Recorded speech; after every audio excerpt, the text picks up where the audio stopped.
ಒಂದು ಪರ್ಪಲ್ ಬರ್ತಾಗ ಏನು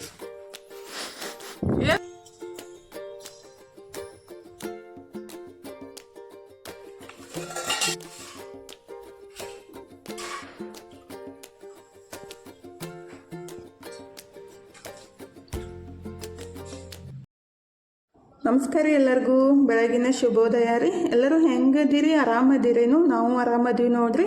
ನೀವು ಎಲ್ಲರೂ ಆರಾಮದ್ರಿ ಅಂತೇಳಿ ಭಾವಿಸ್ತಾ ಇವತ್ತಿನ ಲಾಗ್ನ ಸ್ಟಾರ್ಟ್ ಮಾಡೋನು ಬರ್ರಿ. ಇವತ್ತು ರವಿವಾರ ಬೆಳಗ್ಗೆ ಟೈಮ್ 6:30 ಆಗೈತೆ ನೋಡ್ರಿ. ಫಸ್ಟಿಗೆ ಮನೆ ಕೆಲಸ ಎಲ್ಲ ಮುಗಿಸ್ಬಿಟ್ಟು ಜಳಕಕ್ಕೆ ಹೋಗಿಂತ ಮುಂಚೆ ಅರ್ಬಿ ತೊಳೆದು ಹಾಕಿದ್ರೈತಂತ ತೊಳ್ಯಾಕೆ ಬಂದಿದ್ದೀನಿ ನೋಡ್ರಿ. ನಿನ್ನೆ ಅರ್ಬಿ ತೊಳ್ಯಾಕೆ ಆಗಿತ್ತಿಲ್ಲ, ಮಾರ್ಕೆಟ್ಗೆ ಹೋಗಿದ್ದೆ. ಬಂದ ಕೂಡಲೇ ಕೆಲಸ ಒಲ್ಲಂತ ಅನ್ನಿಸ್ತು ಅರ್ಬಿ ತೊಳ್ಯಾಕೆ. ಹಂಗಾಗಿ ಇವತ್ತನ ತೊಳ್ಯಾಕಂತೀನಿ ನೋಡ್ರಿ. ಒಂದು ದಿವಸ ಅರ್ಬಿ ತೊಳೆದು ಬಿಟ್ಬಿಟ್ರೆ ಇನ್ನಷ್ಟು ಜಾಸ್ತಿನೇ ಆಗ್ತಾವೆ. ಮತ್ತು ಬೆಳಗ್ಗೆ ಅದು ತೊಳೆದಂದ್ರೆ ಸ್ವಲ್ಪ ಬೇಸರ ರೀ. ಅಂದ್ರೆ ಮಳೆನೂ ಬರೋಕೆ ಸ್ಟಾರ್ಟ್ ಆಗೈತಿ ಸಣ್ಣ ಸಣ್ಣ. ಇವಾಗಂತೂ ಮಳೆ ಯಾವಾಗ ಬರುತ್ತೋ ಗೊತ್ತಾಗಂಗಿಲ್ಲ ರೀ. ಇವಾಗ ಸ್ವಲ್ಪ ಬಿಸಿಲು ಬಿದ್ದೈತೆ ಅನ್ನೋದಕ್ಕೆ ಮತ್ತು ಮಳೆ ಸ್ಟಾರ್ಟ್ ಆಗುತ್ತೆ. ಮತ್ತು ಅರ್ಬಿನೂ ಸರಿಯಾಗಿ ಒಣಗಂಗಿಲ್ಲ ರೀ. ನಿನ್ನೆ ಹಾಗೆ ಆಯಿತು, ಮಾರ್ಕೆಟಿಂದ ಬಂದ ಕೂಡಲೇ ಮಳೆನೇ ಸ್ಟಾರ್ಟ್ ಆಯಿತು. ಮತ್ತು ಮಳೆ ಬರೋಮ್ದಾಗ ಅರ್ಬಿ ತೊಳ್ಯಾಕೆ ಮನ್ಸ ಆಗಂಗಿಲ್ಲ ರೀ. ಮತ್ತು ತೊಳೆದ್ಬಿಟ್ರೂ ಒಣಗಂಗೆ ಇಲ್ಲ. ಮತ್ತು ತಂಡ್ಯಾಗ ಒಲ್ಲಂತ ಅನಿಸ್ತಿತ್ಲ. ಹಾಗಾಗಿ ನಿನ್ನೆ ತೊಳ್ಯಾಕೆ ಹೋಗಲಿಲ್ಲ. ಇವತ್ತು ಎದ್ದು ಕೂಡಲೇ ಫಸ್ಟಿಗೆಲ್ಲ ಕೆಲಸ ಮುಗಿಸ್ಬಿಟ್ಟು ಅರ್ಬಿ ಅಷ್ಟು ತೊಳೆದು ಹಾಕಿನಿ ಜಳಕ ಮಾಡ್ರೈತಂತ ಅರ್ಬಿ ತೊಳ್ಯಾಕೆ ಬಂದಿದ್ದೀನಿ ನೋಡ್ರಿ. ಬೆಳಗ್ಗೆ ಎದ್ದು ಕೂಡಲೇ ಅರ್ಬಿ ತೊಳೆಯೋದು ಬೇಸರ ಅಂತ ಅನ್ಸುತ್ತೆ. ಮತ್ತು ಈಗ ಬಿಟ್ರೆ ಮತ್ತೆ ಯಾವಾಗಿದ್ರು ನಾವೇ ತೊಳಿಬೇಕಲ್ಲ. ಹಾಗಾಗಿ ಪಟ್ ಅಂತ ಅರ್ಬಿ ತೊಳೆದು ಹಾಕಿನಿ ಜಳಕಕ್ಕೆ ಹೋದ್ರಾಯ್ತು. ಮತ್ತು ಮೈನೂ ಹಸಿ ಆಗುತ್ತಲ್ರಿ. ಅದಕ್ಕಾಗಿ ಅರ್ಬಿ ಎಲ್ಲ ತೊಳೆದು ಹಾಕಿಬಿಟ್ಟು ಜಳಕ ಮಾಡಿ ದೇವ್ರಿಗೆ ನಮಸ್ಕಾರ ಮಾಡಿಬಿಟ್ಟು ಇನ್ನು ನಾಷ್ಟಕ್ಕೆ ರೆಡಿ ಮಾಡ್ಬೇಕು ನೋಡ್ರಿ. ಇವತ್ತು ನಾಷ್ಟಕ್ಕೆ ಏನೈತಿಲ್ಲ, ಇಡ್ಲಿ ವಡೆ ಮತ್ತು ಚಟ್ನಿ ಮಾಡ್ಬೇಕಂತೇಳಿ. ನಿನ್ನಿದ ಸಾಂಬಾರು ಐತಿ, ಸಾಂಬಾರಿನ ಮಾಡೋಕ್ಕೆ ಹೋಗಂಗಿಲ್ಲ. ಮನೂ ಸಾಂಬಾರು ತಿನ್ನಂಗಿಲ್ಲ ರೀ, ಬರೀ ಚಟ್ನಿ ಅಷ್ಟೇ ತಿನ್ನೋದು. ನನಗೆ ಮತ್ತು ತನಗೆ ಮತ್ತು ನಮ್ಮ ಮನೆಯವ್ರಿಗೆ ಅಷ್ಟು ಆಗುತ್ತೆ. ಮತ್ತು ಮಧ್ಯಾಹ್ನ ಬೇಕಂದ್ರೆ ಮಾಡೋಕ್ಕೆ ಬರುತ್ತಂತ ಈಗ ಬರೀ ಚಟ್ನಿ ಮತ್ತು ಇಡ್ಲಿ ವಡೆ ಮಾಡ್ರೆ ಇತ್ತು. ನಾನಿದ್ರೆ ವಡೆ ಹಿಟ್ಟು ನಿನ್ನೆ ರುಬ್ಬಿಟ್ಟಿರ್ತೀನಿ ರೀ. ಇವಾಗೇನು ಬರೀ ಕಲಿಸ್ಬಿಟ್ಟು ವಡೆ ಬಿಡಾಕೆ ಬರುತ್ತೆ. ಜಾಸ್ತಿ ಏನು ಟೈಮ್ ಬೇಕಾಗಿಲ್ಲ. ಒಂದು ಅರ್ಧ ತಾಸು ಒಳಗಡೆ ಚಟ್ನಿ ಮತ್ತು ಇಡ್ಲಿ ಮತ್ತು ವಡೆ ರೆಡಿ ಆಗ್ತಾವೆ. ಫಸ್ಟಿಗೆ ಇಡ್ಲಿಗೆ ಹಾಕಿಟ್ಬಿಟ್ಟು ಆಮೇಲೆ ವಡೆನೂ ಮತ್ತು ಚಟ್ನಿ ಮಾಡೋಕ್ಕಾಗುತ್ತೆ. ನಮ್ಮ ಮನೆಯವರು ಹೆಲ್ಪ್ ಮಾಡಾಕತ್ತಾರೆ. ಅಂದರೆ ಕೊಬ್ಬರಿ ಎಲ್ಲ ತೆಗೆದ್ಬಿಟ್ಟು ಕಟ್ ಮಾಡಿ ಚಟ್ನಿಗೆ ರೆಡಿ ಮಾಡ್ಕೋಬೇಕಲ್ರಿ. ಅಂದರೆ ಅವರು ರೆಡಿ ಮಾಡ್ಕೋತಾ ಇರ್ತಾರೆ. ನಾನು ಏನೇನು ಹಾಕಬೇಕಲ್ಲ ನಾನು ಹಾಕ್ತಾ ಇರ್ತೀನಿ. ಅಂದರೆ ಕೆಲವೊಂದು ಸಲ ಹೆಲ್ಪ್ ಮಾಡ್ತಾರೆ. ಮನ್ಸು ಬಂದಂಗೆ ರೀ. ಮನು ಆಯಿತು ಮತ್ತು ನಮ್ಮ ಮನೆಯವರು ಆಯಿತು ಮಾಡಂದಾಗ ಮಾಡಂಗಿಲ್ಲ ಅವರು. ಅವರಿಗೆ ಇಷ್ಟ ಇದ್ದರೆ ಮಾತ್ರ ಹೆಲ್ಪ್ ಮಾಡೋಕ್ಕೆ ಬರ್ತಾರೋ. ಅವಾಗ ಸುಮ್ಮನೆ ಕುಂತ್ಬಿಡ್ಬೇಕು. ಇಲ್ಲಾಂದ್ರೆ ಬ್ಯಾಡ ಅಂದ್ರೂ ಬೇಜಾರು ಮಾಡ್ಕೊತಾರೋ. ಮತ್ತು ಅವ್ರಿಗೆ ಮನಸ್ಸು ಹಿಡಿತಿಲ್ಲ ಅಂದ್ರೆ ಮಾಡಂದ್ರೂ ಬೇಸರ ಅಂತ ಅನ್ಸುತ್ತೆ ಅವ್ರಿಗೆ ಮಾಡೋಕ್ಕೆ. ಹಾಗಾಗಿ ಇಷ್ಟ ಇದ್ದರೆ ಮಾಡಿರ್ತಾರೋ, ಅಲ್ಲ ಅಂದ್ರೆ ಸುಮ್ಮನೆ ಬಿಟ್ಟಿರ್ತಾರೋ. ನಮಗೆ ಎಷ್ಟು ಆಗುತ್ತೋ ಅಷ್ಟು ಫಾಸ್ಟಾಗಿ ನಾನು ಮಾಡೋಕ್ಕೆ ಟ್ರೈ ಮಾಡ್ತೀನಿ ರೀ. ಈಗಿದ್ರೆ ಫಸ್ಟಿಗೆ ಇಡ್ಲಿ ಹಾಕಬೇಕಂತ ರೆಡಿ ಮಾಡ್ಕೊಳಕಂತೀನಿ ನೋಡ್ರಿ. ಇಡ್ಲಿ ಪಾತ್ರೆ ಕಾಸಕ್ಕೆ ಇಟ್ಬಿಟ್ಟು ಸ್ವಲ್ಪ ನೀರು ಮತ್ತು ನಿಂಬೆಹಣ್ಣು ಹಾಕಿ ಆಮೇಲೆ ಇಡ್ಲಿ ಹಾಕಿ ಪ್ಲೇಟ್ ಇಡಬೇಕಾಗುತ್ತೆ ರೀ. ಇಲ್ಲಾಂದ್ರೆ ಅದು ನಿಂಬೆಹಣ್ಣು ಹಾಕ್ಲಿಕ್ಕಂದ್ರೆ ಒಳಗಡೆ ಕಪ್ಪಾಗ್ಬಿಡುತ್ತೆ. ಅದೇ ರೀತಿ ಮಾಡೋದು. ಈಗಿದ್ರೆ ಅಂದರೆ ನಾನು ನಿನ್ನೇನು ರುಬ್ಬಿಟ್ಟಿದ್ದೆ ರೀ. ರವೆ ಮತ್ತು ಉದ್ದಿನಬೇಳೆ ಸ್ವಲ್ಪ ಅವಲಕ್ಕಿ ಅಥವಾ ಅನ್ನ ಹಾಕಿಬಿಟ್ಟು ಮಿಕ್ಸ್ ಮಾಡಿ ಇಟ್ಟಿದ್ದೆ ರೀ. ಆ್ಯಕ್ಚುಲಿ ನಾನು ಭಾಳ ಸಲ ಹೇಳಿದ್ದೀನಿ ರೀ ಈ ರೀತಿ ನಾನು ಇಡ್ಲಿ ಮಾಡೋದು ಅಂತೇಳಿ. ಅಂದರೆ ನಾನು ಅಕ್ಕಿ ತೊಳೆದು ಹಾಕಿಬಿಟ್ಟು ಮನೆಯೊಳಗೇ ರವೆ ಮಾಡಿಸೋದು. ಅಂದರೆ ಗಿರ್ನಿಗೆ ಹೋಗಿ ಮಾಡಿಸ್ಕೊಂಬಂದು ಇಟ್ಟಿರ್ತೀನಿ ರೀ. ನಂಗೆ ಎಷ್ಟು ಬೇಕಲ್ಲ ಅಷ್ಟು. ಅಂದರೆ 2-3 kg ಮಾಡಿಸಿ ಇಟ್ಬಿಟ್ರೆ 2-3 ತಿಂಗಳು ಬರುತ್ತೆ. ಅಂದರೆ ಇಡ್ಲಿ ಏನು ಜಾಸ್ತಿ ಮಾಡೋಂಗಿಲ್ಲ ರೀ. ನನಗೆ ಮಾತ್ರ ಅಕ್ಕಿ ಇಡ್ಲಿ ಇಷ್ಟ ಆಗ್ತಾವೆ ತನಗೆ ಮತ್ತು ನಮ್ಮ ಮನೆಯವ್ರಿಗೆ ಆಗಲಿ ಮತ್ತು ಮನಗಾಗಲಿ ರವೆ ಇಡ್ಲಿನೇ ಜಾಸ್ತಿ ಇಷ್ಟ ಆಗೋದು. ಟೇಸ್ಟ್ನೂ ಆಗ್ತಾವೆ ರೀ. ಅಂದರೆ ಸ್ವಲ್ಪ ರವೆ ಥರ ಟೇಸ್ಟ್ ಬರ್ತಾವೆ. ಹಾಗಾಗಿ ಅದನ್ನೇ ಮಾಡಂತ ಅಂದ್ಕೊಳ್ಳಿ ನಿನ್ನೆ ರೆಡಿ ಮಾಡಿ ಇಟ್ಟಿದ್ದೆ. ಆ್ಯಕ್ಚುಲಿ ನಾನು ರೆಡಿ ಮಾಡಮ್ದಾಗ ಶೇರ್ ಮಾಡ್ಕೊಳಕ್ಕೆ ಹೋಗಿದ್ದಿಲ್ಲ ರೀ. ಆಲ್ರೆಡಿ ಭಾಳ ಸಲ ಒಂದು 2-3 ಸಲ ನಾನು ರವೆ ಇಡ್ಲಿ ಯಾವ ರೀತಿ ಮಾಡ್ತಂತ ನಿಮ್ಮ ಸಂಗಟ ಶೇರ್ ಮಾಡ್ಕೊಂಡಿದ್ದೀನಿ. ಮತ್ತು ರವಾನು ಯಾವ ರೀತಿ ಮನೆಯೊಳಗನ ಮಾಡೋದಂತ ಅದನ್ನೂ ಶೇರ್ ಮಾಡ್ಕೊಂಡಿದ್ದೀನಿ ರೀ. ಅಂದರೆ ಸೊಸೈಟಿ ಒಳಗೆ ಅಕ್ಕಿ ಸಿಗ್ತಾವಲ್ಲ ಇವಾಗೇನು. ಅಂದರೆ ಅನ್ನ ಮಾಡೋಕೆ ಆಗಂಗಿಲ್ಲ ಅವು. ಮತ್ತು ಅನ್ನ ಮಾಡಿಬಿಟ್ರೆ ಅಷ್ಟೊಂದು ಇಷ್ಟಪಡಂಗಿಲ್ಲ ರೀ. ಮತ್ತು ಅನ್ನ ಮಾಡೋದು ಜಾಸ್ತಿ ಹೋಗಂಗಿಲ್ಲ ರೀ. ಸ್ವಲ್ಪ ಅಕ್ಕಿ ಖಾಲಿ ಆಗ್ತಾವೆ. ಹಾಗಾಗಿ ಅದನ್ನ ಅಕ್ಕಿನ ತೊಳೆದು ಹಾಕಿಬಿಟ್ಟು ಗಿರಣಿಗೆ ಹೋಗಿ ರವೆ ಮಾಡಿಸಿ ಇಟ್ಕೊಂಡ್ಬಿಟ್ರಾಯ್ತು. ಇಡ್ಲಿ ಮಾತ್ರ ಮಸ್ತ್ ಆಗ್ತಾವೆ ನೋಡಿರಿ. ವಾರದಾಗ ಒಂದು ಸಲ ಮಾಡಿಬಿಟ್ರೂ ಬೆಸ್ಟ್ ಆಗ್ತಾವೆ. ಇಷ್ಟಪಟ್ಟು ತಿಂತಾರೆ. ನಮ್ಮ ಮನೆಯೊಳಗೆ ಇಡ್ಲಿ ಮಾಡಿದಾಗ ವಡೆ ಅಂತೂ ಕಂಪಲ್ಸರಿ ಮಾಡಲೇಬೇಕು ರೀ. ಒಂದೊಂದು ಸಲ ಮಾಡ್ಲಿಕ್ಕಂದ್ರೆ ಬೇಸರ ಮಾಡ್ಕೊತಾರೋ. ಹಾಗಾಗಿ ಆದಷ್ಟು ನಾನು ಮಾಡೋಕ್ಕೆ ಟ್ರೈ ಮಾಡ್ತೀನಿ ಸ್ವಲ್ಪ ಆದ್ರೂ. ಅಂದರೆ ನಿನ್ನೆ ಏನು ನಾನು ಅದು ರವೆ ನೆನೆಸ್ಬಿಟ್ಟು ಉದ್ದಿನಬೇಳೆ ರುಬ್ಬಿ ಹಾಕ್ತೀನಲ್ರಿ. ಅಂದರೆ ಅವಾಗನ್ನ ಸ್ವಲ್ಪ ಜಾಸ್ತಿನೇ ರುಬ್ಬಿಟ್ಟು ಸ್ವಲ್ಪ ಎತ್ತಿಟ್ಬಿಟ್ಟು ಉಳಿದಿದ್ದನ್ನು ರವಕ್ಕೆ ಮಿಕ್ಸ್ ಮಾಡಿ ಇಡ್ಲಿ ಮಾಡೋಕ್ಕೆ ಹಿಟ್ಟು ರೆಡಿ ಮಾಡಿರ್ತೀನಿ. ಹಾಗಾಗಿ ಬೆಳಗ್ಗೆ ಎದ್ದು ರುಬ್ಬೋದು ಕೆಲಸನೂ ಇರೋಂಗಿಲ್ಲ ರೀ. ಸ್ವಲ್ಪ ಮೆಣಸಿನ್ಕಾಯಿ, ಕೊತ್ತಂಬರಿ, ಶುಂಠಿ ಕರಿಬೇವಿನ ಸೊಪ್ಪು ಎಲ್ಲ ಹಾಕಿಬಿಟ್ಟು ವಡೆ ಮಾಡ್ರೈತು ಮಸ್ತ್ ಆಗ್ತಾವ್ರಿ. ಟೇಸ್ಟ್ನು ಸಖತ್ತಾಗಿರ್ತಾವೆ. ಅಂದರೆ ವಡೆ ಮಾಡಮ್ದಾಗ ಒಂದು 2-3 ಚಮಚದಷ್ಟು ಅಕ್ಕಿ ಹಿಟ್ಟು ಹಾಕಿಬಿಟ್ಟು ಮಾಡಬೇಕು. ಅಂದರೆ ಸ್ವಲ್ಪ ಗಟ್ಟಿಯಾಗಿ ಬರೋದ್ರಿ, ಬಿಡಾಕು ಈಜಿ ಆಗುತ್ತೆ. ಆಲ್ರೆಡಿ ವಡೆನೂ ಯಾವ ರೀತಿ ಮಾಡ್ತಂತ ಶೇರ್ ಮಾಡ್ಕೊಂಡಿದ್ದು. ಅಂದರೆ ಉದ್ದಿನಬೇಳೆ ನೆನೆಸ್ಬಿಟ್ಟು ಅದನ್ನ ರುಬ್ಬಿ ಅದಕ್ಕೆ ಸ್ವಲ್ಪ ಅಕ್ಕಿ ಹಿಟ್ಟನ್ನು ಮಿಕ್ಸ್ ಮಾಡಿಬಿಟ್ಟು ಮಾಮೂಲಿ ಏನು ಹಾಕ್ತೀವಲ್ರಿ, ಜೀರಿಗೆ ಮತ್ತು ಕರಿಬೇವು ಸೊಪ್ಪು, ಕೊತ್ತಂಬರಿ, ಸ್ವಲ್ಪ ಕೊಬ್ಬರಿ, ಶುಂಠಿ, ಉಪ್ಪು ಎಲ್ಲ ಅಡುಗೆ ಸೋಡಾ ಹಾಕಿಬಿಟ್ಟು ಚಲೋ ಹೊತ್ನಾಗ ಕಲಿಸ್ಬಿಟ್ಟು ಬಿಟ್ರೆ ಆಯಿತು. ಮಸ್ತಾಗಿ ಬರ್ತಾವೆ ನೋಡಿರಿ. ಹೊರಗಡೆಯಿಂದ ತರೋ ಅವಶ್ಯಕತೆ ಇಲ್ಲ. ಅಂದರೆ ಹೊರಗಡೆಯಿಂದ ತಂದಿದ್ದು ತಿಂತಿದ್ದೀನಿ, ಆದರೆ ಮನ್ಯಾಗ ಮಾಡಿದ್ದು ತಿಂದಿದ್ದೀನಿ. ಆ್ಯಕ್ಚುಲಿ ಮನ್ಯಾಗ ಮಾಡಿದ್ದನೇ ಟೇಸ್ಟ್ ಆಗ್ತಾವ್ರಿ. ನಮ್ಮ ಮನೆಯವ್ರಿಗಿದ್ರೆ ಮೆಣಸಿನ್ಕಾಯಿ ಕಟ್ ಮಾಡಿಕೊಡ್ರಿ ವಡಾಕ್ ಹಾಕಕ್ಕಂತ ಹೇಳಿದ್ದೀನಿ. ಅಂದರೆ ಒಂದ್ರೊಳಗೆ 2 ಭಾಗ ಮಾಡಿಬಿಟ್ಟು ಸಣ್ಣದಾಗಿ ಕಟ್ ಮಾಡಿ ಹಾಕಬೇಕಲ್ರಿ. ಇಲ್ಲಿ ನಮ್ಮ ಮನೆಯವರು ಒಂದ್ರಾಗ 2 ಮಾಡಿಬಿಟ್ಟು ಹಾಕಂತೇಳಿ ಕೊಡಾಕತ್ತಿದ್ರು. ಈ ರೀತಿ ಯಾರು ಹಾಕ್ತಾರೋ ಮತ್ತು ಅದು ತಿನ್ನಾಕ್ರೆ ಹೆಂಗೆ ಬರುತ್ತೋ ಒಂದೇ ಕಡೆ ಬರುತ್ತಲ್ಲ, ಸ್ವಲ್ಪ ಸಣ್ಣದಾಗಿ ಕಟ್ ಮಾಡಿ ಹಾಕಬೇಕು ಅಂಥೇಳಿ ನಾನೇ ಸಣ್ಣಗೆ ಕಟ್ ಮಾಡಿಬಿಟ್ಟು ಹಾಕಾಕಂತೀನಿ ನೋಡಿರಿ. ಶುಂಠಿ ಆದ್ರೂ ಅಷ್ಟೇ ಹೆರಚಿ ಹಾಕೋಕ್ಕಿಂತ ಸಣ್ಣದಾಗಿ ಕಟ್ ಮಾಡಿ ಹಾಕಬೇಕು, ಟೇಸ್ಟ್ ಆಗುತ್ತೆ. ಈಗಿದ್ರೆ ಅದನ್ನೇ ವಡೆ ಹಿಟ್ಟು ರೆಡಿ ಮಾಡಾಕತ್ತಿದ್ದೆ. ನಮ್ಮ ಮನೆಯವರಿದ್ರೆ ಚಟ್ನಿಗೆ ಅಂದರೆ ರುಬ್ಬಾಕೆ ರೆಡಿ ಮಾಡ್ಕೊಳಕತ್ತಿದ್ರು. ಅದಕ್ಕೆ ಏನು ಬೇಕಲ್ಲ ನಾನು ಹಾಕಿ ಕೊಡಾಕತ್ತಿದ್ದೀರಿ. ಅಂದರೆ ಏನು ಹಾಕಬೇಕಂತ ಅಷ್ಟು ಗೊತ್ತಾಗಂಗಿಲ್ಲ. ಏನು ಹಾಕಿ ಏನು ನೋಡು ಅಂತೇಳಿ ಕೇಳ್ತಾ ಇರ್ತಾರೆ. ಇನ್ನು ಏನು ಹಾಕಿದ್ದೀನಿ ಅದಕ್ಕಂತೇಳಿ ಇಲ್ಲ ಏನೇನು ಹಾಕೋದೈತಿ ಎಲ್ಲ ಹಾಕಿದ್ದೀನಿ ಅಂತ ಹೇಳಿದ ಕೂಡಲೇ ಅವಾಗ ರುಬ್ಬಾಕೆ ಸ್ಟಾರ್ಟ್ ಮಾಡಿಬಿಡ್ತಾರೆ. ಅಂದರೆ ಎಲ್ಲ ಕಟ್ ಮಾಡ್ಕೊಳ್ಳೋದು ರುಬ್ಬೋದು ಕೆಲಸ. ನಾನಿದ್ರೆ ಅದಕ್ಕೆ ಏನೇನು ಬೇಕಲ್ಲ ಹಾಕಿಕೊಡೋ ಕೆಲಸ ರೀ. ಅಷ್ಟರ ಮಾಡ್ತಾರಲ್ಲ ಅಂತ ಖುಷಿ ಪಡೋದು. ಅದನ್ನೂ ಮಾಡ್ಲಿಕ್ಕಂದ್ರೆ ನಾವೇನು ಮಾಡೋರು ಇದ್ದೀವಿ, ಹಾಗಾಗಿ ಅಷ್ಟರ ಮಾಡ್ತಾರಂತೇಳಿ ಖುಷಿ ಆಗ್ತಿರ್ತೈತ್ರಿ. ಅಂದರೆ ಕೆಲವೊಂದು ಸಲ ಮಾಡ್ತಿರ್ತಾರೋ, ಕೆಲವೊಂದು ಸಲ ಸುಮ್ಮನೆ ಕೂಡ್ತಾರೆ ಸಿಟ್ಟು ಮಾಡಿಕೊಂಡು. ನಮ್ಮ ಮನೆಯೊಳಗೆ ಜಾಸ್ತಿ ಸೆಟ್ಗೋದಂದ್ರೆ ನಮ್ಮ ಮನೆಯವ್ರ ನೋಡ್ರಿ. ಮನು ಅಂತಿರ್ತಾನೆ, ಏನು ಮಮ್ಮಿ ಪಪ್ಪ ಸಣ್ಣ ಹುಡುಗರ್ಗತ್ಲೆ ಬರೀ ಸೆಟ್ಗೋದ ಮಾಡ್ತಾರಲ್ಲ ಅಂತೇಳಿ ಅಂತಿರ್ತಾನು. ಹಂಗೆ ಇರ್ತೈತ್ರಿ ಒಬ್ಬೊಬ್ಬರ ಹ್ಯಾಬಿಟ, ಏನೋ ಮಾಡೋಕ್ಕಾಗಂಗಿಲ್ಲ. ಈಗಿದ್ರೆ ಇಡ್ಲಿನೂ ರೆಡಿ ಹಾಕತ್ತ ನೋಡ್ರಿ. ಚಟ್ನಿನೂ ರುಬ್ಬಿಟ್ಟಿದ್ರೆ ನಮ್ಮ ಮನೆಯವರು. ಅದಕ್ಕೂ ಸಿಂಪಲ್ಲಾಗಿ ಸ್ವಲ್ಪ ಸಾಸಿವೆ ಕರಿಬೇವು ಸೊಪ್ಪು ಹಾಕಿ ಒಗ್ಗರಣೆನೂ ರೆಡಿ ಮಾಡಿ ಇಟ್ಟೆ. ಇನ್ನು ವಡೆ ಮಾಡೋ ಕೆಲಸ ಸ್ಟಾರ್ಟ್ ನೋಡ್ರಿ. ಇಡ್ಲಿ ರೆಡಿ ಆದಮೇಲೆ ವಡೆ ಅಷ್ಟು ಮಾಡಿಬಿಟ್ರಾಯ್ತು, ನಾಷ್ಟದ ಕೆಲಸ ಕಂಪ್ಲೀಟ್ ಆಗುತ್ತೆ.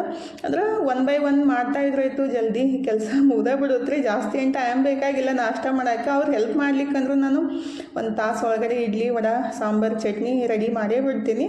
ಅಂದರೆ ಹೆಲ್ಪ್ ಮಾಡಿದ್ರೆ ಖುಷಿ ಆಗುತ್ತೆ, ಖುಷಿ ಆಗಲ್ಲ ಅಂತಲ್ಲ. ಆದರೆ ಮಾಡ್ಲಿಕ್ಕಂದ್ರೆ ಏನೋ ಬೇಜಾರು ಮಾಡ್ಕೊಳಕ್ಕೆ ಹೋಗಂಗಿಲ್ಲ ರೀ. ಯಾಕಂದ್ರೆ ನಮ್ಮ ಕೆಲಸ ನಾವು ಮಾಡೋಕ್ಕೆ ಬ್ಯಾಸರ ಅಂತ ಅದಕ್ಕೆ ಮಾಡ್ಕೊಳ್ಳೋದು. ನಮ್ಮ ಕೆಲಸ ಯಾವಾಗಿದ್ರು ನಾವು ಮಾಡಲೇಬೇಕಲ್ಲ. ಹಂಗಾಗಿ ಪಟ್ ಅಂತ ರೆಡಿ ಮಾಡಿ ಇಟ್ಟು ನಿವಾಂತ ಕುಂತ್ರಾಯ್ತು. ಕೆಲಸ ಅಲ್ಲೇ ಇಟ್ಟು ಕುಂತ್ಬಿಟ್ರೆ ಹೊಳ್ಳಿ ಮಾಡೋಕ್ಕೂ ಬೇಸರ ಅನ್ಸುತ್ತೆ. ಹಾಗಾಗಿ ನಾನು ಜಳಕ ಮಾಡಿ ಬಂದ ತಕ್ಷಣ ಪಟ್ ಏನು ನಾಷ್ಟಕ್ಕೆ ಮಾಡೋದೈತಲ್ಲ ಮಾಡಿ ಇಟ್ಬಿಡ್ತೀನಿ. ಯಾವಾಗ ತಿನ್ನಲ್ಲ, ಯಾಕೆ ಬೇಕಂದಾಗ ಹಾಕಿಕೊಡೋ ಕೆಲಸ ಅಷ್ಟೇ ರೀ. ಈಗಿದ್ರೆ ಅದು ಇಡ್ಲಿ ಪ್ಲೇಟ ಬಿಸಿ ಇತ್ತು, ಇಡ್ಲಿ ತೆಗ್ಯಾಕೆ ಹೋಗಿದ್ದೆ. ಇಲ್ಲ ನಾನು ತೆಗಿತೀನಿ, ನೀನು ವಡೆ ಹಾಕಂತ ಅಂದರು. ಅಂದರೆ ಅವ್ರಿಗೆ ಹೊಶುವಾಗೈತ್ರಿ, ನಮಗೇನು ಯಾರಿಗೂ ಹೊಶುವಾಗಿಲ್ಲ. ಇನ್ನು ತನೂ ಎದ್ದಿಲ್ಲ, ಮನೂ ಇವಾಗ ಎತ್ತಿಂದ ಮುಖ ತಗೊಳಕ್ಕೆ ಹೋಗ್ಯಾನು. ಹಾಗಾಗಿ ಅವ್ರಿಗೆ ಮಾತ್ರ ಜಲ್ದಿನೇ ನಾಷ್ಟಕ್ಕೆ ಬೇಕಲ್ಲ, ಹಾಗಾಗಿ ಹೆಲ್ಪ್ ಮಾಡೋಕ್ಕೆ ಬಂದರು. ಅಂದರೆ ಸಂಡೇ ಐತಿ, ನಾನು ಸ್ವಲ್ಪ ಲೇಟಾಗಿ ಮಾಡ್ಬೇಕಂತ ಅಂದ್ಕೊಂಡಿದ್ದೆ. ಆದರೆ ಇಲ್ಲ ಮಾಡಿಬಿಡು, ಅವ್ರು ಎದ್ಮೇಲೆ ತಿಂತಾರಂತ ಅಂದ್ಕೂಡಲೇ ನಾನು ವಡೆನೂ ಈ ಕಡೆ ಹಾಕಿಟ್ಟಿದ್ದೆ ರೀ. ಮತ್ತು ನೆಕ್ಸ್ಟ್ ಬ್ಯಾಚ್ನು ಇಡ್ಲಿಗೆ ಹಾಕಿಬಿಟ್ರೆ ಆಯಿತು. ಅಂದರೆ ಕಮ್ಮಿ ಬಿದ್ದರೆ ಯಾಕೆ ಸುಮ್ಮನೆ ರೆಡಿ ಮಾಡಿ ಇಟ್ಟರಾಯ್ತು. ಮತ್ತು ನನ್ನ ಮಗ ಇದ್ರೆ ಅರ್ಧವೈದು ನಾಯಿಗೆ ಹಾಕಿಬಿಡ್ತಾನ್ರಿ. ಹಾಗಾಗಿ ಸ್ವಲ್ಪ ಜಾಸ್ತಿನೇ ಮಾಡಿ ಇಟ್ಟಿರ್ತೀನಿ. ಬೇಕಂದ್ರೆ ನಾಯಿಗೂ ಹಾಕಕ್ಕೆ ಬರುತ್ತೆ, ನಮಗೂ ಆಗುತ್ತೆ ಅಂತೇಳಿ. ಅಂದರೆ ಹಾಕೊಂಬಂದಾಗ ಬೈದ್ಬಿಟ್ರೆ ಮಕ್ಕಳ ಮನಸ್ಸಿಗೆ ಬೇಸರ ಅನಿಸುತ್ತೆ ರೀ. ಹಾಗಾಗಿ ನಾ ಏನೋ ಅನ್ನಕ್ಕೆ ಹೋಗಂಗಿಲ್ಲ. ಈಗ ಮಸ್ತಾಗೆ ವಡೆನೂ ರೆಡಿ ಆದ ನೋಡ್ರಿ. ಮಸ್ತ್ ಕ್ರಿಸ್ಪಿಯಾಗೆ ಬರ್ತಾವೆ. ನೀವು ಅಂದರೆ ಇಡ್ಲಿಕ್ಕಿಂತ ವಡೆನೇ ಜಾಸ್ತಿ ತಿಂತೀರ, ಅಷ್ಟು ಟೇಸ್ಟಾಗಿರ್ತಾವೆ. ಅಂದರೆ ಜಾಸ್ತಿ ಅಷ್ಟೊಂದು ಎಣ್ಣೆನೂ ಹೀರ್ಕೊಂಡಿಲ್ಲ. ಹೊರಗಡೆದು ಎಣ್ಣೆ ವಡೆ ತಂದುಬಿಟ್ರೆ ಎಣ್ಣೆನೂ ಜಾಸ್ತಿ ಹೀರ್ಕೊಂಡಿರ್ತಾವೆ. ಹಾಗಾಗಿ ಮನೆಯೊಳಗನೆ ಕಮ್ಮಿ ಟೈಮ್ ಒಳಗೆ ಇಷ್ಟೆಲ್ಲ ರೆಡಿನೂ ಆಯ್ತು ನೋಡ್ರಿ.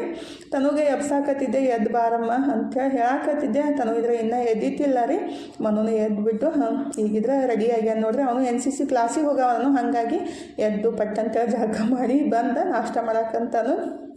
ನಮ್ಮ ಮನೆಯವ್ರಿಗೆ ಫಸ್ಟಿಗೆ ಪ್ಲೇಟ್ ಹಚ್ಕೊಟ್ಬಿಟ್ಟು ನಾನು ಪ್ಲೇಟ್ ಹಚ್ಕೊಳಕ್ಕಂತೀನಿ ನೋಡ್ರಿ. ಮನೆಗೆ ಹಚ್ಕೊಡಕ್ಕೆ ಹೋದ್ರೆ ಇಲ್ಲ ಮಮ್ಮಿ ನಾನು ಹಚ್ಕೊತೀನಿ, ನೀವು ಹಚ್ಕೊಂಡು ತಿಂದ್ರಿ ಅಂತ ಹೇಳ್ತಾನು. ಅಂದರೆ ನನಗೆ ಕೆಲಸ ಜಾಸ್ತಿ ಆಗಬಾರ್ದು, ನನಗೆ ಕೆಲಸ ಜಾಸ್ತಿ ಆಗಿಬಿಟ್ರೆ ತ್ರಾಸ ಮಾಡ್ಕೊತಂದ್ರಿ. ಹಾಗಾಗಿ ಈಗಿದ್ರೆ ಅವರಿಗೆ ಪ್ಲೇಟ್ ಹಚ್ಕೊಟ್ಬಿಟ್ಟು ನಾನು ಪ್ಲೇಟ್ ಹಚ್ಕೊಂಡು ನಾಷ್ಟ ಮಾಡಕ್ಕಂತೀನಿ ನೋಡ್ರಿ. ಎಷ್ಟು ಮಸ್ತಾಗಿ ಬಂದಾವೆ ಇಡ್ಲಿ ಆಗಲಿ ವಡೆ ಆಗಲಿ, ಟೇಸ್ಟ್ ಮಸ್ತ್ ಇರ್ತಾವ್ರಿ. ಆಲ್ರೆಡಿ ನನ್ನ ಚಾನಲ್ ಒಳಗೆ ನಾನು ಇಡ್ಲಿ ವಡೆ ರೆಸಿಪಿನ ಶೇರ್ ಮಾಡ್ಕೊಂಡಿದ್ದೀನಿ. ನೀವು ಒಂದ್ಸಲ ಖಂಡಿತ ಹೋಗಿ ನೋಡಿಬಿಟ್ಟು ಟ್ರೈ ಮಾಡಿರಿ. ಹೊರಗಡೆ ಹೋಗೋಕ್ಕಿಂತ ಮನೆಯೊಳಗೆ ಸಿಂಪಲ್ಲಾಗೆ ಮಾಡ್ಬೋದು. ಈಗಿದ್ರೆ ನಾಷ್ಟ ಮಾಡಿಬಿಟ್ಟು ಮನೂ NCC ಕ್ಲಾಸಿಗೆ ಹೊಂಟಾರ ನೋಡ್ರಿ. ನಮ್ಮ ಮನೆಯವ್ರಿದ್ರೆ ಗ್ಯಾಸ್ ತುಂಬಿಸ್ಕೊಂಬರಾಕಂತ ಹೊಂಟಾರು. ಅಂದರೆ ಇಲ್ಲಿ ತಂದು ಕೊಡಲ್ಲ ಗ್ಯಾರಿ, ಯಾಕಂದ್ರೆ ದೂರ ಆಗುತ್ತೆ ನೀವೇ ಬಂದು ಒಯ್ಯಿರಿ ಅಂತ ಅನ್ನಕಂತಾರು. ಒಂದು ಸಲ 2 ಸಲ ತಂದು ಕೊಟ್ರು. ಇವಾಗ ಫೋನ್ ಹಚ್ಚಿದ್ರು ಇಲ್ರಿ ದೂರ ಆಗ್ತೈತಿ ನಮಗೆ ಬರೋಕ್ಕಾಗಂಗಿಲ್ಲ ಅಂತ ಅನ್ನಕತ್ತಾರು. ಹಾಗಾಗಿ ಸುಮ್ಮನೆ ಹೋಗಿಂದ ಇವತ್ತು ಮನ್ಯಾಗ ಇರ್ತಾರಲ್ಲ ತುಂಬಿಕೊಂಡು ಬಂದ್ರೈತಂತ ತೊಗೊಂಡು ಹೊಂಟಾರ ನೋಡ್ರಿ. ಹಂಗೆ ಮನೆಗೆ ಬಿಟ್ಟು ಬರಾಮದಾಗ ಅದನ್ನ ಗ್ಯಾಸ್ ತುಂಬಿಸ್ಕೊಂಡು ಬಂದ್ರಾಯ್ತು. ಗ್ಯಾಸ್ ಇರ್ಲಿಕ್ಕಂದ್ರೆ ಟೆನ್ಷನ್ ಆಗುತ್ತೆ ರೀ, ಅಂದರೆ ಖಾಲಿ ಯಾವಾಗ ಆಗುತ್ತಾ ಗೊತ್ತಾಗಂಗಿಲ್ಲಲ್ಲ. ಹಾಗಾಗಿ ತುಂಬಿದ್ದಿದ್ಬಿಟ್ರೆ ಸ್ವಲ್ಪ ಏನು ನೆಮ್ಮದಿ ಅಂತ ಅನ್ಸುತ್ತೆ. ಹಾಗಾಗಿ ಹೊಂಟಿದ್ರಲ್ಲ ಅದನ್ನೊಂದು ಕೆಲಸ ಮುಗಿಸೇ ಬಿಡ್ರಿ ಅಂತ ಹೇಳಿದ ಕೂಡಲೇ ತೊಗೊಂಡು ಹೊಂಟಿದ್ರು. ಇವ್ರು ಬೆಳಗ್ಗೆ ಒಂದು ಸಲ ಅನ್ನ ಹಾಲು ತಿಂದಾರು, ಮತ್ತು ಈಗ ಇಡ್ಲಿ ತಿಂದಾರು, ಮತ್ತು ಯಾವ ರೀತಿ ಕಾಯಕತ್ತಾರ ನೋಡ್ರಿ. ಮನು ಬ್ಯಾಗ್ ಒಳಗೆ ಕೈ ಹಾಕಿದ ತಕ್ಷಣ ಅದನ್ನಂತ ಹೆಂಗೆ ಮಾಡುತ್ತೆ ಅಂದ್ರೆ ಯಾವಾಗಾರ ಒಂದು ಸಲ ಬಿಸ್ಕೆಟ್ ತಂದುಬಿಟ್ಟು ಹಾಕಿರ್ತಾನ್ರಿ. ಹಂಗಾಗಿ ಬ್ಯಾಗ್ ಮಾಡಕತ್ತಾಗ ಯಾವ ರೀತಿ ಮಾಡಾಕತ್ತಿತ್ತು ಅಂದರೆ 2 ಸಲ ಊಟ ಆಗೈತಿ, ಮತ್ತು ಯಾವ ರೀತಿ ಮಾಡಾಕತ್ತಿದ್ರು. ಮನು ಬಂದ ಕೂಡಲೇ ಅವ್ರಿಗೆ ಏನು ಸಿಕ್ಕಾಪಟ್ಟೆ ಖುಷಿ ಆಗುತ್ತೆ ರೀ. ಅವನಿಗೆ ಇರ್ಲಿಕ್ಕೆ ಕಷ್ಟ ಆಗಿತ್ತು. ಮೊದಲು ಇವ್ರಿಗೆ ಹಾಕಿಬಿಟ್ಟನೆ ಅವ್ನು ತಿನ್ನೋದು. ಅಂದರೆ ಒಂದು 2-3 ಚಪಾತಿ ಇದ್ದು ಅಂದರೆ 2 ಅವ್ರಿಗೆ ಹಾಕಿಬಿಟ್ಟು ಒಂದು ಅವ್ನು ತಿಂತಾನ್ರಿ. ಈಗಿದ್ರೆ ನಾನು ನಾಷ್ಟ ಎಲ್ಲ ಮುಗಿಸಿಬಿಟ್ಟು ಸ್ವಲ್ಪ ಮಿಕ್ಸರ್ ಜಾರ್ ಅದು ಹ್ಯಾಂಡ್ ಮುರಿದಿತ್ತಲ್ರಿ, ಅದಕ್ಕೆ ರಿಪೇರ್ ಮಾಡ್ಸಕ್ಕೆ ಕೊಟ್ರೈತಂತ ಬಂದಿದ್ದೀನಿ ನೋಡ್ರಿ. ಅಲ್ಲಿ ರಿಪೇರ್ ಮಾಡ್ಸಕ್ಕೆ ಕೊಟ್ಬಿಟ್ಟು, ಮತ್ತು ನಿನ್ನೆ ಟೀ ಶರ್ಟ್ ತಂದಿದ್ದೆಲ್ಲ ಅವನು ಸ್ವಲ್ಪ ಎಕ್ಸ್ಚೇಂಜ್ ಮಾಡೋದಿತ್ತು ವಿಶಾಲ್ ಮೆಗಾ ಮಾರ್ಟ್ ಒಳಗೆ. ಹಾಗಾಗಿ ಅಲ್ಲಿ ಎಕ್ಸ್ಚೇಂಜ್ ಮಾಡ್ಕೊಂಬಿಟ್ಟು ಮನೆಗೆ ಹೊಂಟಿದ್ವಿ. ಮತ್ತು ನೆನಪಾಯ್ತಾ ಅಂದರೆ ಸೂಟಿನೂ ಐತಿ, ಮನೆಗೆ ಹೋಗಿ ಏನು ಮಾಡೋದೈತಿ, ನಾಷ್ಟನೂ ಆಗೈತಿ. ಇಲ್ಲೇ ದೇವರಿಗೆ ನಮಸ್ಕಾರ ಮಾಡಿ ಸ್ವಲ್ಪ ಹೊತ್ತು ಕುಂತು ಹೋದ್ರೈತಂತ ಲಿಂಗದ ಗುಡಿಗೆ ಬಂದೀವಿ ನೋಡ್ರಿ. ಅಂದರೆ ಗುಡಿಗೆ ಹೋಗಿ ನಮಸ್ಕಾರ ಮಾಡಿ ಗುಡಿ ಒಳಗೆ ಒಂದು ಸ್ವಲ್ಪ ಹೊತ್ತು ಕುಂತು ಹೋಗ್ಬಿಟ್ರೆ ಮನಸ್ಸಿಗೆ ನೆಮ್ಮದಿ ಅಂತ ಅನ್ಸುತ್ತೆ ರೀ, ಶಾಂತ ಅನ್ಸುತ್ತೆ. ಹಾಗಾಗಿ ಸೂಟಿನೂ ಇತ್ತಿಲ್ಲ, ಏನು ಅರ್ಜೆಂಟ್ ಇದ್ದಿತ್ತಿಲ್ಲ ಅಂತ ಬಂದೀವಿ ನೋಡ್ರಿ. ಆ್ಯಕ್ಚುಲಿ ಸೋಮವಾರ ಬರ್ಬೇಕಂತೀವಿ, ಬರೋದನ್ನ ಆಗಂಗಿಲ್ಲ ರೀ. ಹಾಗಾಗಿ ಇವತ್ತಿನ ನಮಸ್ಕಾರ ಮಾಡಿ ಹೋದ್ರೈತಂತ ಬಂದು ನಮಸ್ಕಾರ ಮಾಡಿಬಿಟ್ಟು ಇನ್ನು ಮನೆಗೆ ಹೋಗ್ಬೇಕ್ರಿ. ಮನೆಗೆ ಹೋಗ್ಬೇಕನ್ನಟ್ಟಿಗೆ ಗುಡಿಯವರು ಬಂದರು. ಹಾಗಾಗಿ ಅವ್ರ ಸಂಗಟ್ಟು ಸ್ವಲ್ಪ ಹೊತ್ತು ಕುಂತು ಮಾತಾಡಿಬಿಟ್ಟು ಮನೆಗೆ ಹೋಗಿ ಇನ್ನು ಏನು ಕೆಲಸ ಇದ್ದಿತ್ತಿಲ್ಲ ರೀ, ಆದರೆ ಎಡಿಟಿಂಗ್ ಕೆಲಸ ಇತ್ತು, ನೋಡಬೇಕು ಯಾವಾಗ ಮಾಡೋದಾಗುತ್ತೋ ಗೊತ್ತಿಲ್ಲ. ಆದರೆ ಫಸ್ಟಿಗೆ ನಮಸ್ಕಾರ ಮಾಡಿ ಸ್ವಲ್ಪ ಹೊತ್ತು ಕುಂತು ಬಿಟ್ಟಿಂದ ಗುಡಿಯವರು ಬಂದರು. ಮನೆಗೆ ನಡಿ ಅಂತ ನಾಕತ್ತಿದ್ರು. ಇಲ್ಲರಿ ಬೇಡ ಲೇಟ್ ಆಗುತ್ತಂತ. ಮತ್ತು ಮನೆಗೆ ಹೋದ ಕೂಡಲೇ ಟೈಮ್ ಹೋಗೇ ಬಿಡುತ್ತೆ. ಮತ್ತು ಮನೆಗೆ ಬರೋಕೆ ಲೇಟ್ ಆಗುತ್ತೆ. ತನೂ ಒಬ್ಬಾಕಿನೇ ಇದ್ಲು. ಅಂದರೆ ಮನು NCC ಕ್ಲಾಸ್ ಮುಗಿಸ್ಕೊಂಡು 1 ಗಂಟೆಗೆ ಬರಾಮಿದ್ದಾರೆ. ಹಾಗಾಗಿ ನಾವು ಮನೆಗೆ ಬಂದೀವಿ ನೋಡ್ರಿ. ಬರ ಮುಂದಾಗಲ್ಲಿ ಹಾದಿ ಒಳಗೆ ಶಂಖಪುಷ್ಪ ಇದ್ದು ಅದನ್ನೇ ತೊಗೊಂಡು ಬಂದಿದ್ದೆ. ಬಾದಿಸಿಂದ ಅದನ್ನ ತೊಗೊಂಡು ಬಂದುಬಿಟ್ಟು ಈ ರೀತಿ ಟೀ ಮಾಡ್ಕೊಂಡು ಕುಡಿಬೇಕನ್ನೋದಿತ್ತು, ಆದರೆ ತರಾಕನ ಆಗಿತ್ತಿಲ್ಲ. ಅದನ್ನೇ ತಂದು ತನ್ನ ಕೈಯಾಗ ಕೊಟ್ಟಿದ್ದೆ. ಅಮ್ಮ ಅದು ಬಿಸಿ ನೀರೊಳಗೆ ಹಾಕಿಬಿಟ್ಟು ಸೋಸಿ ಕೊಡು ಅಂತೇಳಿ ಅದನ್ನ ಬಿಸಿನೀರೊಳಗೆ ಹಾಕಿಬಿಟ್ಟು ಸ್ವಲ್ಪ ಕುದಿಸ್ಕೊಂಡ್ಬಿಟ್ಟು ಆಮೇಲೆ ಸೋಸಿ ಸ್ವಲ್ಪ ನಿಂಬೆಹಣ್ಣು ಹಾಕಿ ಕುಡಿದ್ರೆ ಇದ್ರಿ ಟೇಸ್ಟು ಅನ್ಸುತ್ತೆ. ಅಂದ್ರೆ ಮೈಂಡ್ ಫ್ರೆಶ್ನೂ ಆಗುತ್ತೆ, ಮತ್ತು ಚಲೋನು ಅಂತಾರೆ ಆರೋಗ್ಯಕ್ಕೆ. ಇದನ್ನ ಒಣಗಿದ ಫ್ಲವರನ್ನು ಭಾಳ ಕಾಸ್ಟ್ಲಿ ಇರುತ್ತಂತ ಹೇಳ್ತಾರೆ. ನಾನು ಆನ್ಲೈನ್ ಒಳಗೆ ನೋಡಿದ್ದೀನಿ ರೀ, 4,000 kg ಅಂತೇಳಿ ತೋರ್ಸಾಕತ್ತಿದ್ರು ಅಮೆಝಾನ್ ಒಳಗೆ. ಹಂಗಾಗಿ ಕುಡಿಯೋದು ಬೆಸ್ಟ್ ರೀ, ಆದರೆ ಮನೆಯಂತ ಹಚ್ಚಿದ್ರೆ ಜಾಗ ಇದ್ರೆ ಭಾಳ ಬೆಸ್ಟ್ ನೋಡ್ರಿ. ದೇವ್ರಿಗೆ ನೀರಿಸ್ಬೋದು, ಮತ್ತು ನಾವು ಬೆಳಗ್ಗೆ ಖಾಲಿ ಹೊಟ್ಟೆಯೊಳಗೆ ಅದನ್ನ ಟೀ ಮಾಡ್ಕೊಂಡು ಕುಡಿಬಹುದು. ಮತ್ತು ತನು ಮ್ಯಾಗಿ ಮಾಡಿಕೊಟ್ಲು, ಅದನ್ನ ಟೀನು ಮಾಡಿಕೊಟ್ಲು, ಕುಡಿದೆ. ಆಮೇಲೆ ಮ್ಯಾಗಿ ಮಾಡಿಕೊಟ್ಲು, ತಿಂದ್ಬಿಟ್ಟು ಸ್ವಲ್ಪ ಹೊತ್ತು ಕುಂತಿದ್ದೀರಿ. ಮತ್ತು ಮೆಹಂದಿ ಕಲಿಸಿಟ್ಟಿದ್ದು ನೆನಪಾಯ್ತು, ಮತ್ತೆ ಅಲ್ಲಿ ಹಚ್ಕೊಂಡ್ರೈತಂತ ಹಚ್ಕೊಳಕಂತೀನಿ ನೋಡ್ರಿ. ತನಗೆ ಮನಗೆ ಹಚ್ನಂತಂದೆ, ಇಲ್ಲಿ ಮಮ್ಮಿ ಬೇಡ ಅಂತಂದ್ರು. ಸಿಟ್ಟು ಮಾಡ್ಕೊಂಡ್ಬಿಟ್ಟು ಹಚ್ಕೊಳಕಂತೀನಿ ನೋಡ್ರಿ. ನನಗೂ ಹಚ್ಚಂದ್ರೆ ಇಲ್ಲಂತ ತನೋ ಕೈಗೆ ಮೆಹಂದಿ ಹಚ್ಕೊಂಡಿದ್ಲು ಅಂದ್ರೆ ಡಿಸೈನ್ ಎಲ್ಲ ತಕ್ಕೊಂಡಿದ್ಲು. ಅದೆಲ್ಲ ಸರಿ ಆಗಂಗಿಲ್ಲ ಮಮ್ಮಿ, ಎಲ್ಲ ಕಡೆ ಹತ್ತು ಬಿಡುತ್ತಾ, ನಾನು ಒಲ್ಲಂತ ಅಂದ್ಕೊಳ್ಳೆ ನಾನೇ ಹಚ್ಕೊಳಕಂತೀನಿ ನೋಡ್ರಿ. ಯಾವಾಗಲೂ ಮತ್ತೊಬ್ರ ಮೇಲೆ ಡಿಪೆಂಡ್ ಆಗಿರಬಾರ್ದು. ಅವ್ರು ಒಲ್ಲಂತ ಅಂದ್ಕೊಳ್ಳೆ ನಮ್ಮನ್ನು ನಾವು ಕೇರ್ ಮಾಡ್ಕೊಳ್ಳೇಬೇಕಲ್ಲ. ಹಾಗಾಗಿ ಮತ್ತೊಬ್ರ ಮೇಲೆ ಡಿಪೆಂಡ್ ಇದ್ಬಿಟ್ರೆ ಯಾವುದೋ ಸರಿ ಅನ್ಸಂಗಿಲ್ಲ ರೀ, ಬೇಜಾರನೂ ಆಗ್ತಿರ್ತೈತಿ. ಹಾಗಾಗಿ ನಮ್ಮ ಕೆಲಸ ನಾವೇ ಮಾಡ್ಕೋದ ಬೆಸ್ಟ್. ಹಾಗಾಗಿ ಮೆಹಂದಿ ಎಲ್ಲ ಹಚ್ಕೊಂಡ್ಬಿಟ್ಟು ಕುಂತಿದ್ದೆ. ಗುಬ್ಬಚ್ಚಿ ಯಾವ ರೀತಿ ಬಂದು ಆಟ ಆಡಾಕತ್ತೈತಿ ನೋಡ್ರಿ. ಇಲ್ಲಿ ಗೂಡು ಕಟ್ಟಬೇಕಂತ ಪ್ಲ್ಯಾನ್ ಮಾಡಾಕತ್ತೈತಿ, ಆದರೆ ಜಾಗ ಸರಿ ಸಿಗಲ್ಲಂತ ಮತ್ತೆ ಹಾರಿ ಹೋಗ್ತೈತಿ. ಭಾಳ ಸಲ ಹಂಗೆ ಮಾಡಾಕತ್ತೈತಿ. ಇವತ್ತು ಸ್ವಲ್ಪ ಇಡುವ ತೊಗೊಂಡಿದ್ದು ಅಂದ್ರೆ ನಾನು ಇಡುವ ಮಾಡೋಕ್ಕೆ ಸ್ಟಾರ್ಟ್ ಮಾಡಿ ಕೂಡಲೇ ಅದು ಹಾರೇ ಹೋಗ್ಬಿಟ್ಟಿರ್ತೈತಿ.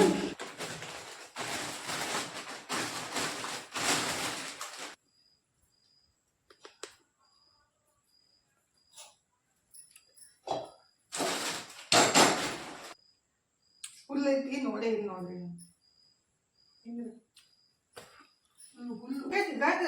ಬಜ್ಜಿ ಮಾಡೋರು, ಚಾಟ್ಸ್ ಮಾಡೋರು, ಅದು ಸುತ್ತ ಕಟ್ಟು ಬಿಚ್ಚಂಗಿಲ್ಲ, ಹಂಗೆ ಹಾಕ್ಬಿಡ್ತಾರಲ್ಲ. ಹಂಗೆ ಹಿಡ್ದು ಸ್ವಲ್ಪ ಕಟ್ ಮಾಡಿ ತೆಗಿತಾರ. ಎಲ್ಲ ಕರ ಕರ ಕರ ಕರ ಕರ ಕರ ಕರ ಕರ ಮಾಡಿ ಹಾಕಿ ರೈಟ್ ಹೆಂಗ್ ಮಾಡ್ತಾರ. ಸ್ವಲ್ಪ ಕಟ್ ಮಾಡಿ ತೆಗದ ಮುಂಜಿನ ಕರ ಕರ ಕರ ಕರ ಕರ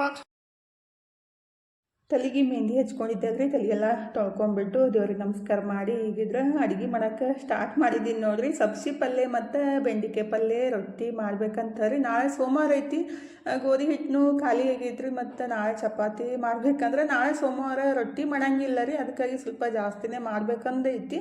ಅನ್ನ ಸಾಂಬಾರು ಮಾಡಿಬಿಟ್ರೆ ಆಗುತ್ತಂತೇಳಿ ಈಗಿದ್ರೆ ಫಸ್ಟಿಗೆ ಪಲ್ಯಗಳು ರೆಡಿ ಮಾಡಿಬಿಟ್ಟು ಆಮೇಲೆ ರೊಟ್ಟಿ ಮಾಡೋಣಂತ ರೀ. ಅಂದರೆ ಗೋಧಿ ಬೀಸ್ಕೊಂಡು ಬರಬೇಕಿತ್ತು. ಮನು ಇವತ್ತು ಗಾಡಿ ಒಯ್ದಿದ್ದೆ, ಮತ್ತು ನಾಳೆ ಬೀಸ್ಕೊಂಬಂದ್ರೆ ಐತಂತೇಳಿ ಈಗಿದ್ರೆ ನಾನು ಸಬ್ಸಿ ಪಲ್ಯ ಕಟ್ ಮಾಡಾಕಂತೀನಿ. ಈ ಕಡೆ ಬೆಂಡೆಕಾಯಿನೂ ಹುರಿಯಾಕೆ ಇಟ್ಟಿದ್ದೀನಿ ರೀ. ನಮ್ಮ ಮನೆಯವರಿದ್ರೆ ಅದು ಏನಂತಾರೋ ಚಾಟ್ಸ್ ಅಂಗಡಿ ಒಳಗೆಲ್ಲ ಕೊತ್ತಂಬರಿ ಯಾವ ರೀತಿ ಕಟ್ ಮಾಡಿ ಹಾಕ್ತಾರಂತೇಳಿ ಹೇಳಾಕತ್ತಿದ್ರು. ನಗು ಬರಾಕತ್ತಿತ್ತು ನೋಡಿರಿ. ಹಾಗೆ ಮಾತ್ರ ಯಾರೂ ತೊಳ್ಯಾಕೆ ಹೋಗಂಗೆ ಇಲ್ಲ ರೀ. ಅದು ಏನು ಕಟ್ಟಿರ್ತಾರಲ್ಲ ಹಂಗನ ಮುಂದಿನ ಕಟ್ ಮಾಡೋಕೆ ಸ್ಟಾರ್ಟ್ ಮಾಡಿಬಿಟ್ಟು ಅದು ಕಸ ಐತಿಲ್ಲ ನೋಡೋಂಗಿಲ್ಲ, ಮತ್ತು ಅದು ತೊಳೆಯಂಗೂ ಇಲ್ಲ ರೀ. ಹಾಗೆ ಕಟ್ ಮಾಡಿ ಹಾಕ್ತಾರೋ. ಅದನ್ನೇ ನಾವು ಇಷ್ಟಪಟ್ಟು ಬಾಯಿ ಚಪ್ಪರಿಸ್ಕೊಂಡು ತಿಂದು ಬರ್ತೀವಿ. ಮೆಣಸಿನ್ಕಾಯಿ ಆಗಲಿ, ಕೊತ್ತಂಬರಿ ಸೊಪ್ಪಾಗಲಿ, ಮತ್ತು ಗೋಬಿ ಮಂಚೂರಿ ಮಾಡೋರು ಗೋಬಿ ಆಗಲಿ ತೊಳೆಯಂಗೆ ಇಲ್ಲ ರೀ. ನಾವು ಮನೆಯೊಳಗೆ ಮಾಡಿಬಿಟ್ರೆ ಏನು ಮಾಡ್ತೀವಿ, ಫಸ್ಟಿಗೆ ಕಟ್ ಮಾಡ್ತೀವಿ, ಬಿಸಿನೀರಾಗ ಹಾಕ್ತೀವಿ, ಮತ್ತು ಅರಿಶಿನ ಉಪ್ಪು ಹಾಕಿ ತೊಳಿತೀವಿ. ಆದರೆ ಅಲ್ಲೆಲ್ಲ ತೊಳ್ಯಾಕೆ ಹೋಗಂಗಿಲ್ಲ ರೀ. ಎಷ್ಟಂತೆ ತೊಳ್ಕೋತ ಕುಂದ್ರೋದಂತೇಳಿ ಅವ್ರು ಅಂತಾರು. ಆದರೆ ಅದಕ್ಕೆ ನನಗೆ ಹೊರಗಡೆ ತಿನ್ನೋಕೆ ಇಷ್ಟ ಆಗಂಗಿಲ್ಲ. ನಮ್ಮ ಮನೆಯೊಳಗೆ ಮಾಡ್ಕೊಂಡು ತಿನ್ನೋದು. ನಾನೇ ಇಷ್ಟೆಲ್ಲ ಪ್ರಯತ್ನ ಪಟ್ರೂ ಕೆಲವೊಂದು ಸಲ ಅದ್ರೊಳಗೆ ಹುಲ್ಲು ಏನಾದರೂ ಇದ್ದಿರ್ತೈತ್ರಿ. ನಿನ್ನೆ ಅದನ್ನ ಸೋಸಿಟ್ಟಿದ್ದೆ, ಒಂದು ಸ್ವಲ್ಪ ಹುಲ್ಲಿನ ಕಡ್ಡಿ ಬಂದಿತ್ತು, ಅದ್ರ ಸಲಿಂದ ಮಾತನ್ನು ಬಂತು. ಫುಲ್ ಅವ್ರು ಹೇಳೋದು ಕೇಳಿಬಿಟ್ಟು ನಗುನೂ ಬರಾಕತ್ತಿತ್ತು. ಈಗ ನಾನು ಪಟ್ಟಂತ ಸಬ್ಸಿ ಪಲ್ಯ ಮತ್ತು ಬೆಂಡಿಕಾಯಿ ಪಲ್ಯ ಮಾಡಿ ರೊಟ್ಟಿ ಮಾಡ್ಬೇಕು ನೋಡ್ರಿ. ರೊಟ್ಟಿ ಮಾಡೋದೊಂದು ದೊಡ್ಡ ಕೆಲಸ ಅಂದರೆ ಜಲ್ದಿ ಬೆನೆಯಂಗಿಲ್ಲ, ಸ್ವಲ್ಪ ಲೇಟಾಗೇ ಬೆನೀತಾವೆ ಗ್ಯಾಸ್ ಮೇಲೆ ರೀ. ಹಂಗಾಗಿ ಸ್ವಲ್ಪ ಟೈಮ್ ತೊಗೋತ, ಮತ್ತು ನಿಂತು ಭಾಳ ತನಕ ರೊಟ್ಟಿ ಮಾಡಿಬಿಟ್ರೆ ಕಾಲು ನೋವು ಬರ್ತಾವ್ರಿ. ಆ್ಯಕ್ಚುಲಿ ಮೊನ್ನೆ ಒಂದು ವಿಡಿಯೋದೊಳಗೆ ನೋಡಾಕತ್ತಿದ್ದೆ ನಾನು. ಜಾಸ್ತಿ ಹೊತ್ತು ನಿಂತು ಅಡುಗೆ ಮಾಡಿಬಿಟ್ರೆ ಜಲ್ದಿನೇ ಮಂಡಿ ನೋವು ಬರ್ತಾವೆ, ಮತ್ತು ಮಂಡಿ ಸವಿತಾ ಆಗ್ತೈತೆ ಅಂತ ಹೇಳಾಕತ್ತಿದ್ರು. ಅದನ್ನ ಗ್ಯಾಸ್ ಕೆಳಗೆ ಇಳಿಸ್ಕೊಂಡು ಮತ್ತು ರೊಟ್ಟಿ ಮಾಡಿ ಅದನ್ನೇ ಮತ್ತೆ ಎತ್ತಿಡೋದು ದೊಡ್ಡ ಕಷ್ಟದ ಕೆಲಸನೇ ಅನಿಸುತ್ತೆ. ಹಾಗಾಗಿ ಮತ್ತು ಕೆಳಗಡೆ ಮಾಡೋಕ್ಕೆ ಹೋದ್ರೆ ಅಷ್ಟು ಕಂಫರ್ಟೇಬಲ್ ಅನ್ಸಂಗಿಲ್ಲ ರೀ. ಹಾಗಾಗಿ ಗ್ಯಾಸ್ ಕಟ್ಟಿ ಮೇಲೇ ಮಾಡೋದಾಗ್ಬಿಡುತ್ತೆ. ಅಂದರೆ ಸ್ವಂತ ಮನೆ ಇದ್ದವರು ಅದಕ್ಕೆ ಯಾರು ಒಂದು ದೇವಸ್ಥಾನ ಮಾಡ್ಕೋಬೋದು. ಕುಂತು ರೊಟ್ಟಿ ಚಪಾತಿ ಮಾಡೋದ್ರಿ. ಅಲ್ಲಾಗೆಲ್ಲ ಹಾಗೆ ಮಾಡ್ತಾರೋ. ರೊಟ್ಟಿ ಚಪಾತಿ ಇದ್ರೆ ಒಲೆ ಮೇಲೇ ಮಾಡ್ತಾರೋ. ಏನು ಪಲ್ಯ ಸಾಂಬಾರು ಈ ರೀತಿ ಎಲ್ಲ ಗ್ಯಾಸ್ ಸ್ಟೋವ್ ಮೇಲೆ ಮಾಡ್ತಾರೆ. ಆ್ಯಕ್ಚುಲಿ ಒಲೆ ಮೇಲೆ ರೊಟ್ಟಿನೇ ಟೇಸ್ಟ್ ಆಗೋದ್ರಿ. ಮತ್ತು ಬಡದ ರೊಟ್ಟಿ ಜಾಸ್ತಿ ಟೇಸ್ಟ್ ಆಗ್ತಾವೆ. ಆದರೆ ನಾನು ಸ್ವಲ್ಪ ಬಡಿತೀನಿ, ಸ್ವಲ್ಪ ಲಟ್ಟಿಸ್ಬಿಟ್ಟು ಮಾಡ್ತಿದ್ರೆ ಅಂದರೆ ಜಾಸ್ತಿ ಬಡಿಯೋಕೆ ಕೈ ನೋಸ್ತಿದ್ವು ಅಂದರೆ ಸ್ವಲ್ಪ ರೊಟ್ಟಿ ಬಡ್ಕೊಂಡ್ಬಿಟ್ಟು ಆಮೇಲೆ ಈ ರೀತಿ ಬೆಲ್ಲೊಂಗಿಲೆ ಲಟ್ಟಿಸ್ಬಿಟ್ರೆ ಆಯಿತು. ರೊಟ್ಟಿ ಮಸ್ತಾಗಿ ಬರ್ತಾವೆ ನೋಡ್ರಿ. ತನೂ ಇದ್ರೆ ರೊಟ್ಟಿ ಒಲ್ ಮಮ್ಮಿ ನಾನು ನಿನ್ನಿದ ಅನ್ನನ ಇವತ್ತು ಒಗ್ಗರಣೆ ಹಾಕ್ಕೊಂಡು ತಿಂತೀನಂತೆ ಹೇಳಾಕತ್ತಿದ್ಲು. ಏನಾರು ಮಾಡುವ ನಿನಗೆ ಬಿಸಿ ರೊಟ್ಟಿ ತಿನ್ನಂದ್ರೆ ಆಗಂಗಿಲ್ಲ, ಮುಂದೊಂದು ದಿವಸ ಗೊತ್ತಾಗುತ್ತೆ. ನಮ್ಮ ಮಮ್ಮಿ ರೊಟ್ಟಿ ಮಾಡಿ ಕೊಡ್ತಿದ್ರು, ತಿನ್ನಂದ್ರೆ ಒಲ್ಲ ಅಂತಿದ್ವಿ. ಇವಾಗ ರೊಟ್ಟಿ ಬೇಕಂದ್ರೂ ಸಿಗಂಗಿಲ್ಲ, ಅವಾಗ ಮಾಡ್ಕೊಂಡು ತಿನ್ಬೇಕಾಗುತ್ತಂತ ಏನಾರು ಮಾಡಂತ ನಾನು ಈ ಕಡೆ ಬಿಸಿ ಬಿಸಿ ಜೋಳದ ರೊಟ್ಟಿ ಮತ್ತು ಸಜ್ಜಿ ರೊಟ್ಟಿ ಎರಡೂ ಮಾಡಿದೆ ನೋಡ್ರಿ. ಆಲ್ರೆಡಿ ನಮ್ಮ ಮನೆಯವರು ಮನು ಊಟ ಮಾಡಾಕತ್ತಿದ್ರು. ತನು ಇದ್ರೆ ಅನ್ನ ಒಗ್ಗರಣೆ ಹಾಕ್ಕೊಂಡು ತಿನ್ಲು. ಇನ್ನು ನಾನು ಊಟ ಸ್ಟಾರ್ಟ್ ಮಾಡ್ಬೇಕು ನೋಡ್ರಿ. ಪ್ಲೇಟ್ ಹಚ್ಕೊಳಕತ್ತಿದ್ದೆ, ಮನು ಇದ್ರೆ ಹಚ್ಕೊಂಡ್ಬಿಟ್ಟು ತೊಗೊಂಡು ಹೋದ.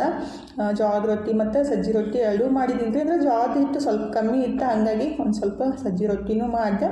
ಇವತ್ತು ನೀಡೋನು ಇಲ್ಲೇ ಮುಗಿಸೋದ್ರಿ. ಇವತ್ತು ನೀಡೋ ಹೆಂಗೆ ಅನಿಸ್ತಂತ ಕಮೆಂಟ್ ಬಾಕ್ಸ್ ಒಳಗೆ ಹೇಳೋದು ಮರ್ಯಾಕೆ ಹೋಗಬೇಡ್ರಿ. ವಿಡಿಯೋ ಇಷ್ಟ ಆಗಿದ್ರೆ ಲೈಕ್ ಮಾಡಿ, ಶೇರ್ ಮಾಡಿ, ಸಬ್ಸ್ಕ್ರೈಬ್ ಮಾಡ್ಕೊಂಡು ಸಪೋರ್ಟ್ ಮಾಡಿರಿ. ನೀವು ಸಪೋರ್ಟ್ ಮಾಡಿಬಿಟ್ರೆ ಇನ್ನಷ್ಟು ಖುಷಿ ಆಗುತ್ತೆ. ಜಾಸ್ತಿ ವಿಡಿಯೋ ಮಾಡೋಕತ್ತಿದ್ದು, ಆದರೆ ಸಪೋರ್ಟ್ ಮಾತ್ರ ಜಾಸ್ತಿ ಸಿಗಲ್ಲಾಗೈತ್ರಿ. ಒಂದ್ಸಲ ಬೇಸರ ಅಂತ ಅನಿಸುತ್ತೆ. ಹೋಲ್ಬಿಡು ಏನು ಮಾಡೋದಂತ ಅನಿಸ್ತೈತಿ, ಆದರೆ ಮತ್ತೆ ಬಿಡೋಕ್ಕೂ ಮನಸ್ಸಾಗಲ್ಲ, ಮಾಡೋಕ್ಕೂ ಮನಸ್ಸಾಗಲ್ಲ, ಆ ರೀತಿ ಅನಿಸುತ್ತೆ. ಈಗ ಇವತ್ತು ವಿಡಿಯೋ ಇಲ್ಲೇ ಮುಗಿಸೋಣ. ಥ್ಯಾಂಕ್ ಯು ಫಾರ್ ವಾಚಿಂಗ್ ರೀ. ಬಾಯ್ ರೀ ಎಲ್ಲರಿಗೂ. ನಮಸ್ಕಾರ ರೀ. ಹೋಗಿ ಬರ್ತೀವಿ ರೀ. ಮತ್ತು ನೆಕ್ಸ್ಟ್ ವ್ಲಾಗ್ ಒಳಗೆ ಸಿಗ್ತೀವಿ ರೀ.